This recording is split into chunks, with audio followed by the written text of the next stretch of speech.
script at all. Hello, I'm a recent graduate, here to tell you some things about the university experience that may be helpful for those starting the upcoming year, those considering attending later, or those that are already attending who may want some changes to their lifestyle. Or you can watch this video if you've graduated too, dropped out, or just because you want to.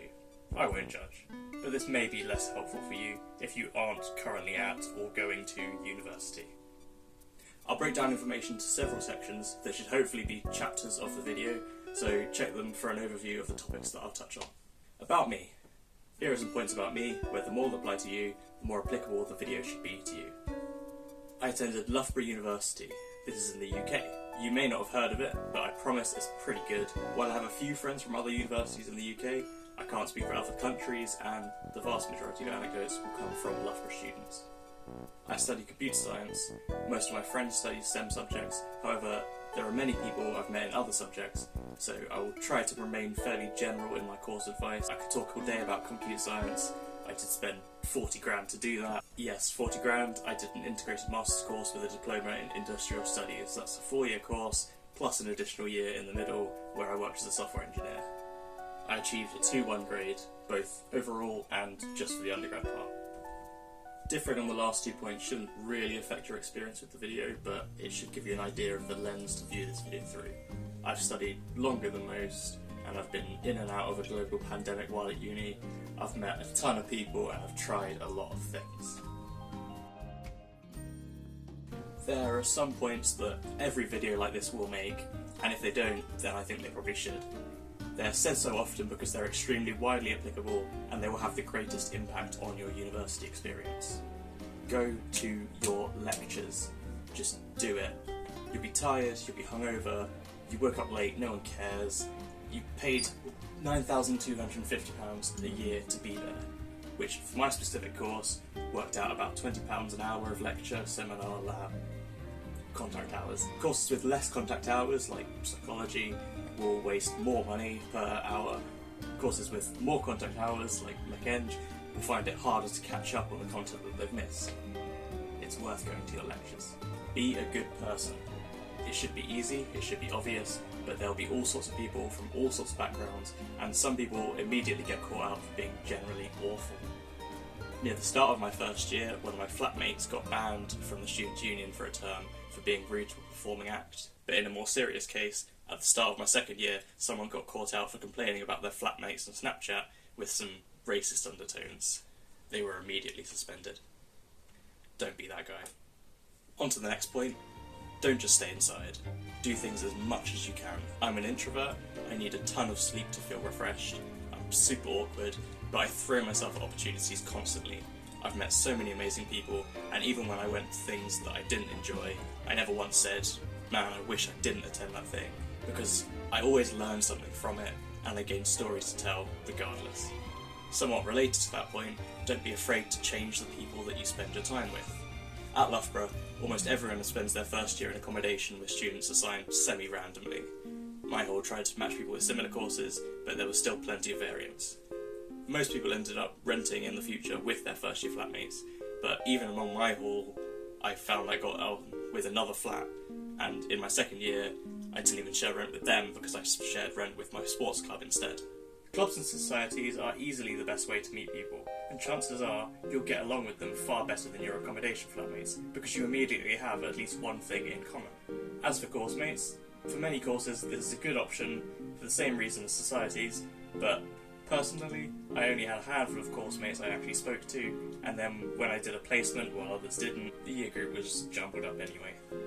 Also, in general, computer scientists aren't the most sociable lot, but that did work in favour of this one friend group, who became friends when one of them proposed a separate meet playing board games and the like for the people that didn't want to go to the organised drinking social that involved clubbing and such, and they invited anyone that didn't want to go out. Yes, that group were the smartest and the most hardworking in the cohort, and yes, they're all very, very successful now. Perhaps this is because I'm a computer scientist and this is just how I like to do things, but I would highly, highly recommend making a weekly schedule and potentially using a calendar too. University is very different from school for most people. There are many things to consider that you didn't have to before. Maybe you didn't used to cook for yourself. Maybe you didn't have to buy your own food. Maybe you did do those things, but now the supermarket's just a bit further away, so you have to change your shopping habits. I had a quick and easy set of meals that I just repeated every week, but a lot of people meal prep at the weekend, which normally works out the cheapest and most efficient option at the cost of potentially having to eat the same thing every day for that week. It also takes up more fridge freezer space, which might be a premium. As soon as you get your lecture timetable, just pop those bad boys in the schedule and then place other things, like your weekly shop, in a place where you can do it consistently based on the rest of your week. You can also start working on it before you get your lecture timetable by just avoiding those 9 to 5 weekday slots, and then you can shift things around later when you do get it. The best timetables will be flexible, but it'll keep you on track week by week. By my final year, I had assigned a Thursday afternoon as my catch-up slot, where I knew that I would always have time to watch a lecture I'd missed earlier in the week, or re-watch a lecture that I didn't quite understand. Or I would treat it as chill time because I was already caught up. I would also highly recommend budgeting your income, whether it's from a part-time job, student loan, daddy's money, or a mix of all three.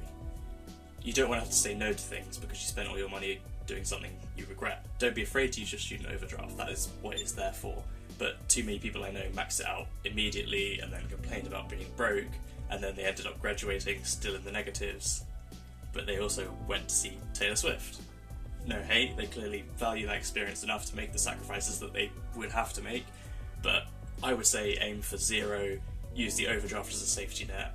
Don't aim to be at the maximum overdraft.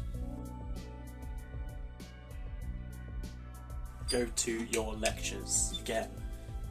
Also go to labs, seminars, drop-in sessions, all that stuff. It's much easier to stay on top of your work week by week than it is to cram before an exam, especially when coursework projects are going on at the same time. Yes, I missed a few lectures, but thanks to my scheduling, I was never that behind, and I would always have time for revision when I got to exams, and not just vision. I got a 2-1. If you're not aware how university grade works, that's the second best grade after a first.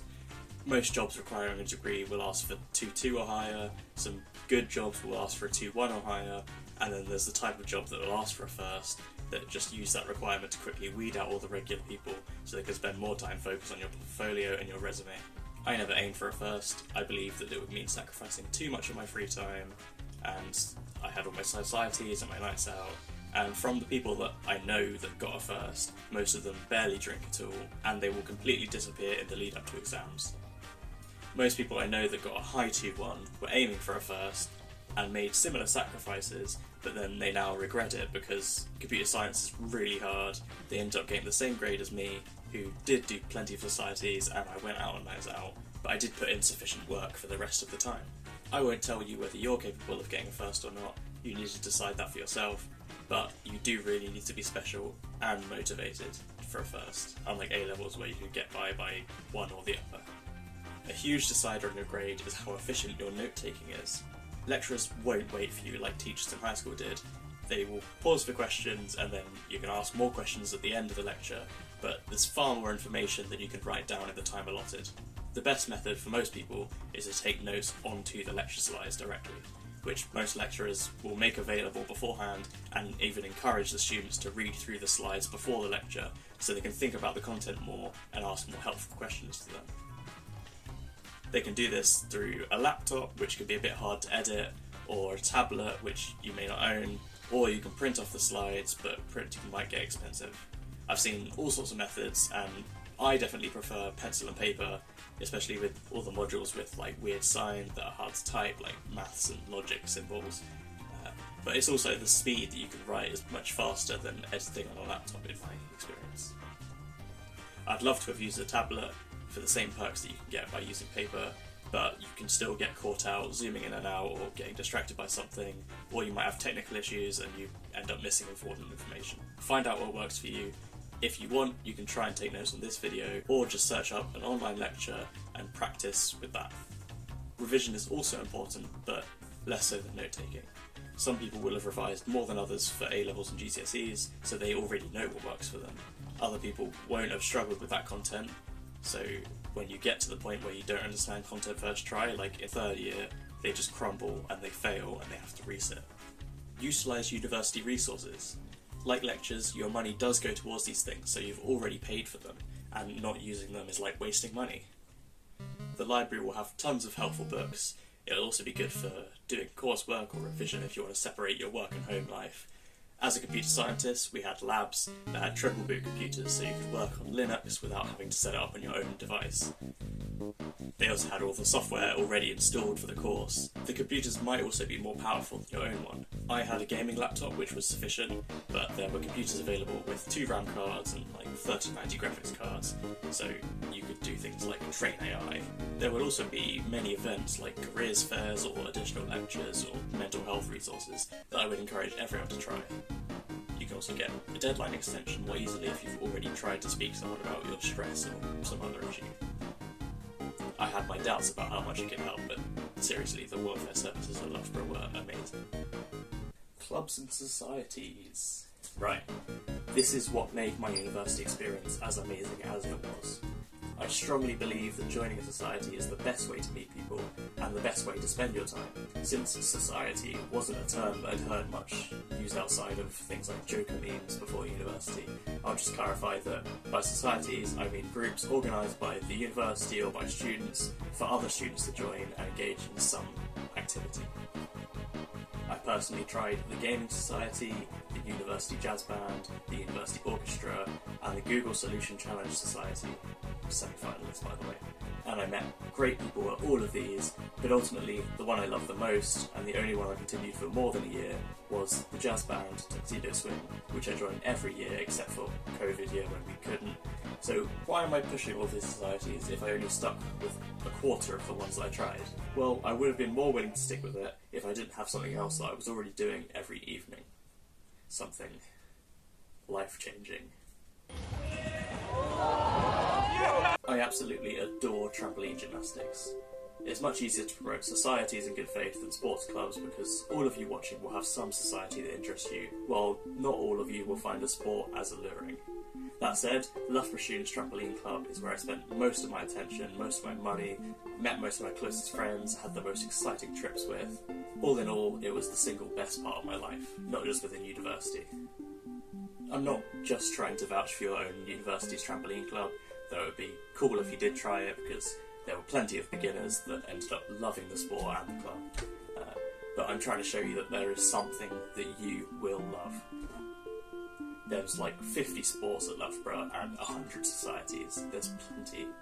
Funny story actually, my first year flatmates had never played handball before, but they thought they'd try it, and they turned out pretty decent at it. Made one of the teams and then they stuck with the sport for the rest of university. You don't need to be an expert, but obviously do try and pick something that you can commit to. It's something you should look forward to in the evening, even when you're tired and overwhelmed. One reason you might be put off from trying every society is money. Some societies were pretty expensive, and the sports even more so, but let me assure you, it is great value. I was the treasurer for my trampoline club for 2 years, so I personally made the budget, and I can tell you, I tried to lower it as much as possible, putting into the budget only things that would directly benefit the members, and it was a fraction of the price of joining a sports club outside of the university. Our university was a one-time upfront cost, so in which case it might be a good time to use your overdraft knowing you won't have the same expense again, but other universities offer pay-as-you-go sessions which might make it easier to budget across the year. The final section of this video will be about nights out. For some people, this can be a huge portion of their time. For others, it may be only a select few events in the year. Those in the former group probably already have experimented with clubbing and drinking in their hometown, so they probably don't need as much advice. But to the rest of you, my advice in this area is don't be afraid to try it. I personally enjoyed drinking in a small group, playing drinking games and such, but I wasn't very keen on clubbing. I still prefer the former, but clubbing has grown on me, and I can appreciate and enjoy it much more now. Even if you don't drink, I have friends that don't drink, but then still join us on nights out from time to time. I also have friends that don't drink, but love going out whenever they can, but they're a rare breed. Ultimately, it's another chance to get to know people, which is great. While you shouldn't be afraid to try new things, you also shouldn't be afraid to say no. An unfortunate but unavoidable truth is that some people will try and take advantage of you when you're drunk. Some people might not even realise that they're peer pressuring you to drink more than you're comfortable with. other people might have a more malicious intent. Stay within your limits, ensure you know where your friends are for your sake and for theirs, and be sensible about accepting drinks from anyone else, whether they're a stranger or a friend. You're an adult, probably, you can make your own choices, but know that your decision making will be inhibited by alcohol. If you haven't drunk much before or at all, take it easy your first few times. Give the drinks time to settle in before you start drinking another, and then you should be fine. Money-wise, drinks can be expensive, especially if your university is in London.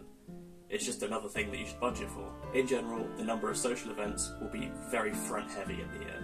The start of the year might see you going out twice a week or more, but then this evens out by exam season where only the most hardcore are going out, and even if you do, the nights won't be as long or as expensive. That's all I have to say without making this video too long. Feel free to cross-reference this video with similar ones out there to gain more perspectives. If you're at university, you should like to learn. That applies to aspects of your life outside of your course as well. So if you think this video is helpful, leave a like, maybe leave a comment so other people can see it too. I'd be interested to hear what university and course you've gotten into. Hopefully you enjoy your university experience as much as I did.